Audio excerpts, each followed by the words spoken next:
আজকের ছোট গল্প নতুন জীবন।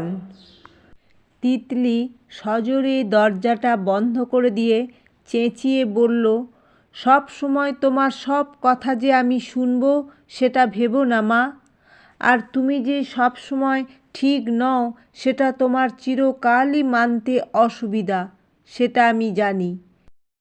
সুদেষ্ণা পাশের রান্নাঘরে চুপ করে রান্নাটা গরম করছিল। না, তিতলি অনেক বড় হয়ে গেছে, নিজের ভালো মন্দ হয়তো বুঝতে পারছে, কিন্তু কিছু তো করারও নেই। সুদেষ্ণার কাছে তো তিতলি এখনও সেই ছোট্টটিই আছে। কিন্তু তিতলিকে এ কথাটা কিছুতেই সুদেষ্ণা বোঝাতে পারছে না যে সৌম্যকে সুদেষ্ণার খারাপ লাগে না, কারণ সে অহেতুক কাউকে যেমন খারাপ ভাবে না, তেমনি কাউকে হঠাৎ করে ভালোও বলে না। আর সৌম্যক আর তিতলির সম্পর্ক নিয়ে তার সত্যিই ভিতর থেকে কোনো অসন্তোষ নেই, কিন্তু যেটা আছে সেটা হলো সময়টা নিয়ে। কতই বা বয়স হলো তিতলির? এই তো সবে 22 বছর পার করলো, এখনও তার পড়াশোনা চলছে। হ্যাঁ, সৌম্যক ওর বেশ কয়েক বছরের বড়। সে আজ ভালো চাকরি করে এবং প্রতিষ্ঠিত, কিন্তু তিতলির তো এখনও পড়াই শেষ হলো না। বারবার বুঝিয়েছে সুদেষ্ণা যে আগে পড়া শেষ কর, একটু নিজের পায়ে দাঁড়িয়ে তারপর যেটা ভালো মনে হয় সেটাই করবি। কিন্তু তিতলিকে এটা বোঝানোর চেষ্টা করেও কোনো লাভ হচ্ছে না। আজ নাকি সৌম্যকের বাবা মা আসবে তার সাথে কথা বলতে, আর এত বড় কথাটা আজই সকালে তিতলি জানালো। এটা ভেবেই সুদেষ্ণার খুব অস্বস্তি হচ্ছে যে এই কথাটা ইচ্ছে করেই তিতলি আগে বলেনি, ওকে যাতে সুদেষ্ণা না বলে দেয়। হ্যাঁ, সুদেষ্ণা হয়তো মানা করেই দিত। সুদেষ্ণা কোনো রকমে নিজের কষ্টটা চেপে রাখল। এই কি সুদেষ্ণা চেয়েছিল? এত বছরের পরিশ্রম, দিন রাত এক করা খাটনি কার জন্য? শুধু তো তিতলিরই মুখ চেয়ে। না, অনেক হয়েছে। আজ যাই হোক না কেন, আজকের দিনটা যে করেই হোক আটকাতেই হবে। তাতে হয়তো তিতলির মন খারাপ হবে, রেগে যাবে, কিন্তু হয়তো পরে ঠিক বুঝতে পারবে। সুদেষ্ণা উঠে তিতলির ঘরে ঢুকে দেখল সব বই এলোমেলো হয়ে পড়ে আছে। তিতলি পড়ার টেবিল ঝুঁকে বসে আছে। আচ্ছা তিতলি, কি হচ্ছেটা কি? আমি তো তাকে বারণ করিনি তাকে বিয়ে করতে, কিন্তু আমি তো বলেছি যে আগে তুই একটু নিজের পায়ে দাঁড়া, তারপর তো পড়ে আছে সময়। আর তোর তো বয়স বেশিও হয়নি। আজকালকার দিনের মেয়েরা তো 27-28-এর নিচে বিয়েই করে না।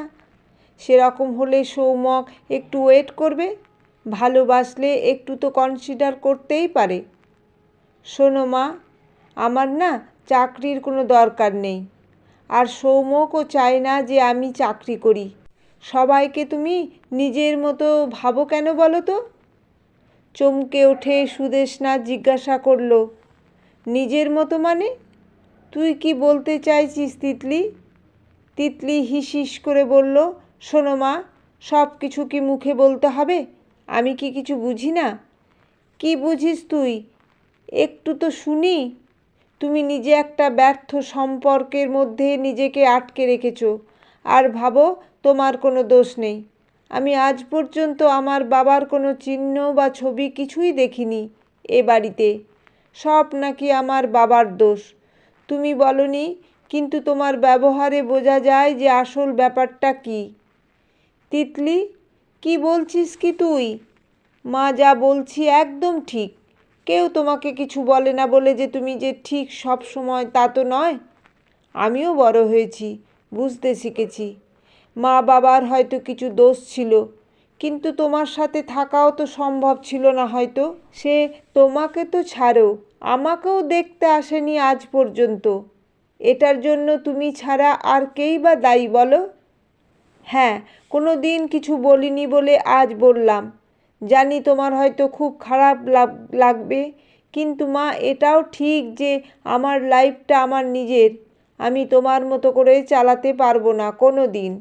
আজ আমি বুঝতে পারি মা, যে তুমি কতটা নিজের ব্যাপারে পজেসিভ ছিলে। তিতলি তাকে এরকম করে কথা বলছে। রঞ্জন ঠিক আর সে ভুল। সুদেষ্ণার পাটা কেমন কাঁপছিল, গলাটা শুকিয়ে আসছে। কি হলো, খুব খারাপ লাগছে তো? আসলে কি বলো তো মা, সত্যি কথা শুনতে খুব খারাপ লাগে। তুমি হয়তো এটাই ভাবো যে আমি তোমার সব কথা শুনবো, কিন্তু সেটা ঠিক নয়। তুমি আজ সৌম্যকের বাবা মার সাথে কথা বলবে। সেখানে আমি কি করব, ভবিষ্যৎ নিজের পায়ে দাঁড়াবো না বসবো, সেটা আমি ঠিক করব। সুদেষ্ণা আস্তে আস্তে করে নিজের ঘরে চলে যাওয়ার সময় শুনতে পেল তিতলি ফোনে সৌম্যকে বলছে, যা যা বলার সব বলে দিয়েছি, মনে হয় কাজ হয়ে যাবে। তোমরা আজ ওই সময়ে এসো। বিকেলে সৌম্যকের বাবা মা এসে সব কথা বলে গেল। যাবার সময় সুদেষ্ণার কাছে রঞ্জনের ব্যাপারে জিজ্ঞাসা করলেন যে বিয়েতে উনি উপস্থিত থাকবেন কি না। সুদেষ্ণা এক কথায় না বলে আর কথা এগোতে দেয়নি, কিন্তু কোনো কথাতে কেউ বুঝতে পারেনি যে মা আর মেয়ের মধ্যে এত কিছু কথা হয়েছে। রাতে খাবার সময় তিতলি সুদেষ্ণার সাথে সৌম্যকের ব্যাপারে অনেক কথা বলতে শুরু করেছিল। সুদেষ্ণা চুপ করে সব কথা শুনে আস্তে করে উঠে গেল। সকালে তিতলি ঘুম থেকে উঠে দেখে প্রায় 9টা বেজে গেছে। কি ব্যাপার, 9টা বেজে গেল অথচ মা ডাকেনি? একটু শুয়ে উঠে মাকে ডাকতে গিয়ে দেখলো মা ঘরে নেই। তাহলে কি বাথরুমে? না, তাও নেই। তবে কি বেরিয়েছে? না, মোবাইলটাও তো ঘরে। মোবাইলটা দেখতে গিয়ে দেখলো একটা কাগজ ভাঁজ করে রাখা। একটু অবাক হয়ে তিতলি কাগজটা তুলে দেখলো একটা চিঠি, মার লেখা। তাকে, তিতলি, কোনো দিন ভাবিনি যে তোকে কিছু লিখতে হবে, কিন্তু পরিস্থিতি আর সময় অনেক কিছু অনেককে দিয়ে করিয়ে নেয়।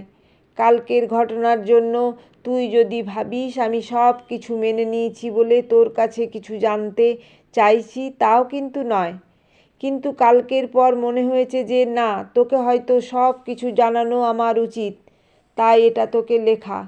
রঞ্জনের সাথে আমারও কিন্তু লাভ ম্যারেজ ছিল, ভালোবেসে আমাদের বিয়ে, অনেক আশা নিয়ে বিয়ে, ঠিক যেরকম হয়। পড়া ছেড়ে দিয়ে এই বিয়ে। মা বাবা সবাই বারণ করেছিল, শুনিনি। ওকে না পেলে কি করে থাকবো, এই তাড়নার জন্য বিয়ে।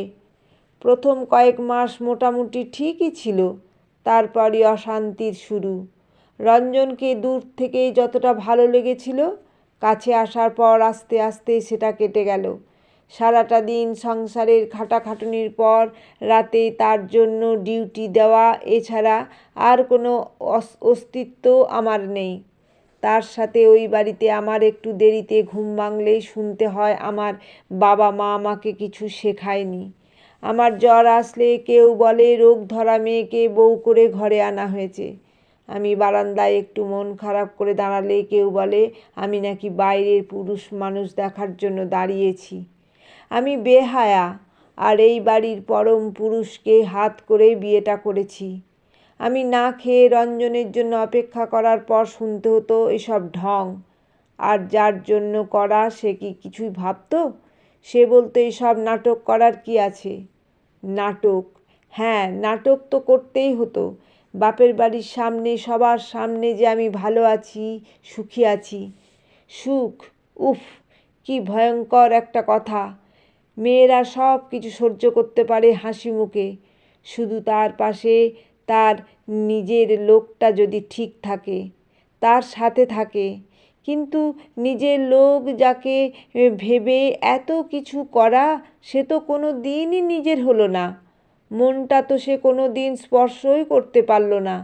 চিৎকার ছিল, ধমকানি ছিল, এমনকি গায়ে হাত তোলা অবধি ছিল। এত কিছুর পর আবার রাতের ডিউটি ছিল। আমি কি একটা মেশিন নাকি? মেশিনের মতো ভাবতো তাকে। একে কিছু বললেও কিছুই হবে না। কি করবে? কোথাও তো যাবার জায়গা নেই। চাকরির কথা ভাবলে হেসে বলতো, ওই তো পড়া ছেড়ে নাচতে নাচতে বিয়ে করলে, ভালো কাজ আর কে দেবে? বলে চোখে একটা অশ্লীল ইশারা। ধর্ষণ কি শুধু মেয়েদের শরীরে হয়? আমাদের মতো মেয়েদের সারাক্ষণ মনের ওপরে যা চলতে থাকে সেটা তার থেকে কম নয়। হ্যাঁ, শুধু ক্ষতটা দেখা যায় না, বুঝতে হয়। আমি রাতের পর রাত জেগে একটা ঘুমিয়ে থাকা মানুষের মুখের দিকে তাকিয়ে ভাবতাম, এই মানুষটাকেই কি ভালোবেসেছিলাম যে আজ আমাকে মেরেছে? একদিন কি যে হলো, কোথা থেকে যে সাহস পেলাম জানি না, বেরিয়ে এলাম নিজের বাড়িতে। কিন্তু বুঝতে পারলাম না এটা এখন আমার নিজের বাড়ি নয়। এখন আমি এ বাড়ির মেয়ে নই। তাও বাবার একটু প্রশ্রয়ে থাকার সুযোগটা পেলাম। পড়া শুরু করলাম আবার। এবার সত্যি সত্যি নিজের জন্য দাঁতে দাঁত চেপে চাকরির পরীক্ষা দিলাম, আর একটা ব্যাংকের চাকরিও পেয়ে গেলাম। আর একটা জিনিসও পেলাম, ডিভোর্স। ডিভোর্সের আসল মানেটা আমি যেটা বুঝলাম সেটা হলো মুক্তি। আমার তখন ঠিক এটাই মনে হয়েছিল। চাকরির 5-6 মাসের মধ্যে আমি ফ্ল্যাট দেখে বাড়ি থেকে বেরিয়ে এলাম। বাবা বারবার না করেছিল। আমি বললাম, তুমি ভাবো না তোমাদের একটা অন্য বাড়ি হলো? পরে তাদের নিয়েও এসেছি। এটাই আমার জীবন। তুই কাল বললি না আমার সাথে থাকা কারো পক্ষে সম্ভব নয়? হতে পারে, কারণ অনেক আত্মসম্মান বিসর্জন দিয়ে এটা অর্জন করেছি, তাই এটা আর ছাড়তে পারবো না। তুই ভাবছিস এত গল্পের মধ্যে তুই কেন নেই? তুই নেই কারণ তুই তো আসিসনি তখন। 3-4 বছর চাকরির পর খুব একা লাগতো। তখন আবার অন্য প্রবলেম। ডিভোর্সি মেয়ে মানে তো সবার সহানুভূতির পাত্রী। কারো কারো কাছে নাকি খুব সহজলভ্য, ডাকলেই নাকি চলে আসে তারা। সেই মানুষরূপী জানোয়ারদের এড়িয়ে চলাটাও আমি শিখে নিলাম। কিন্তু একাকিত্বটা খুব জড়িয়ে ধরেছিল। একটা বন্ধুর সাহায্যে অনাথ আশ্রম থেকে তোর হদিশ পাওয়া। না, ভাবিস না কালকের জন্য আমি তোকে এটা জানাচ্ছি, বা এটা তোর কাছে প্রমাণ করার জন্য যে আমি কত মহৎ। না রে, একদমই নয়। তুই আমার কাছে নয়, বরং আমি তোর কাছে ঋণী। এই 21 বছর তুই ছাড়া তো আর কেউ ছিল না আমার কাছে।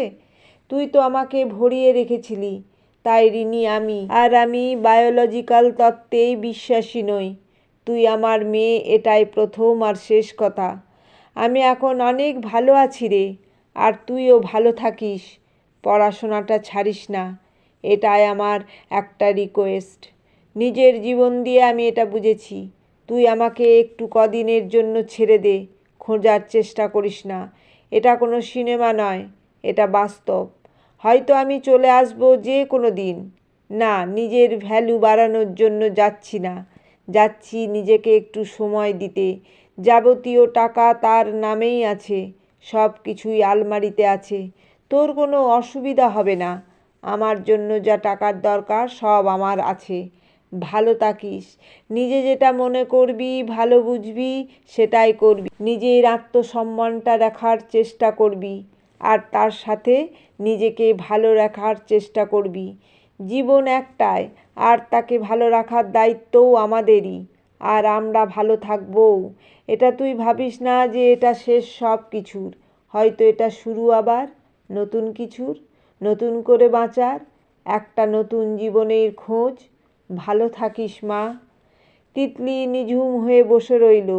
নিঃশব্দ ঘরে তার শ্বাস প্রশ্বাস ছাড়া আর কোনো আওয়াজ আর নেই।